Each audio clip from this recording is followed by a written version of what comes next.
సరిహద్దుల్లో ఉద్రిక్తతలపై భారత్ స్పష్టమైన ప్రకటన చేసింది. పాక్ ఆక్రమిత కశ్మీర్ పీఓకే తిరిగి రావడమేనని తెలిపింది. ఈ విషయంలో మధ్యవర్తిత్వం అవసరం లేదని, ఉగ్రవాదాన్ని ఎదుర్కొనేందుకు ఎప్పుడూ సిద్దంగా ఉన్నామని స్పష్టం చేసింది. ఆపరేషన్ సింధూర్ కొనసాగుతుందని ఇండియన్ ఎయిర్ ఫోర్స్ స్పష్టం చేసింది.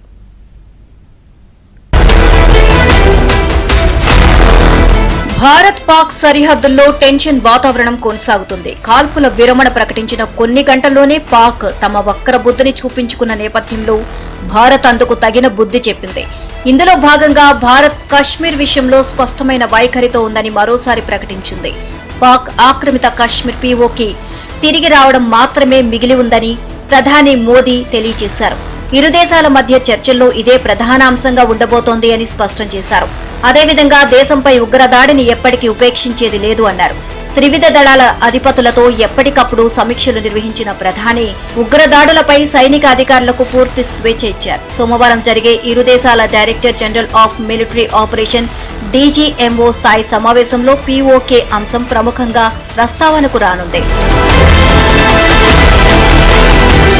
భారత్ పాకిస్తాన్ ఉద్రిక్తతలపై అమెరికా అధ్యక్షుడు ట్రంప్ మరోసారి స్పందించారు. కశ్మీర్ సమస్య పరిష్కారానికి మధ్యవర్తిత్వం వహిస్తామంటూ ట్వీట్ చేశారు. భారత్ పాక్ కాల్పుల విరమణలో అమెరికా పాత్ర ఉంది అన్న ట్రంప్ రానున్న రోజుల్లో రెండు దేశాలతోనూ కలిసి పనిచేస్తామన్నారు. అయితే ఈ నేపథ్యంలో ప్రధాని మోదీతో అమెరికా ఉపాధ్యక్షుడు జేడీ వాన్స్ మాట్లాడినట్లు తెలిసింది. పాకిస్తాన్ కవ్వింపు చర్యలకు పాల్పడి దాడులు చేస్తే ప్రతి చర్య దారుణంగా ఉంటుందని మోదీ స్పష్టం చేసినట్లు తెలిసింది. కశ్మీర్ విషయంలో మధ్యవర్తిత్వాన్ని కోరుకోవడం లేదని స్పష్టం చేశారు. ఉగ్రవాదాన్ని అంతం చేయడమే ఆపరేషన్ సింధూర్ లక్ష్యమని భారత సైన్యం వెల్లడించింది. తాము చేసిన దాడుల్లో 100 మందికి పైగా ఉగ్రవాదులు హతమైనట్లు తెలిపింది. పాక్ ఆక్రమిత కశ్మీర్లో 5, పాక్లోని 4 ఉగ్ర శిబిరాలను నేలమట్టం చేసినట్లు ఆర్మీ డీజీఎంఓ రాజీవ్ ఘాయ్ తెలియజేశారు. సరిహద్దు అవతల ఉన్న ఉగ్ర శిబిరాలను ఖచ్చితమైన ఆధారాలతో గుర్తించామన్నారు. స్పష్టమైన ఆధారాలతో 9 ఉగ్రవాద శిబిరాలపై దాడులు నిర్వహించినట్లు పేర్కొన్నారు. We knew that the time had arrived to make yet another compelling statement of our resolve as a nation. Operation Sindoor was conceptualized with a clear military aim to punish the perpetrators and planners of terror and to destroy their terror infrastructure.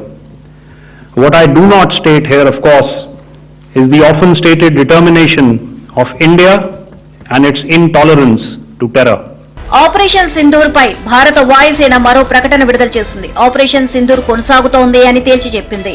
తమకు అప్పగించిన పనులను అద్భుత నైపుణ్యాలతో అత్యంత ఖచ్చితత్వంతో పూర్తి చేసినట్లు పేర్కొంది. ఇందుకు సంబంధించి ఎక్స్ లో ఓ పోస్ట్ పెట్టింది. ఆపరేషన్స్ ఇంకా కొనసాగుతుంది అని, ఫేక్ న్యూస్ నమ్మవద్దు అని వాయుసేన తెలిపింది.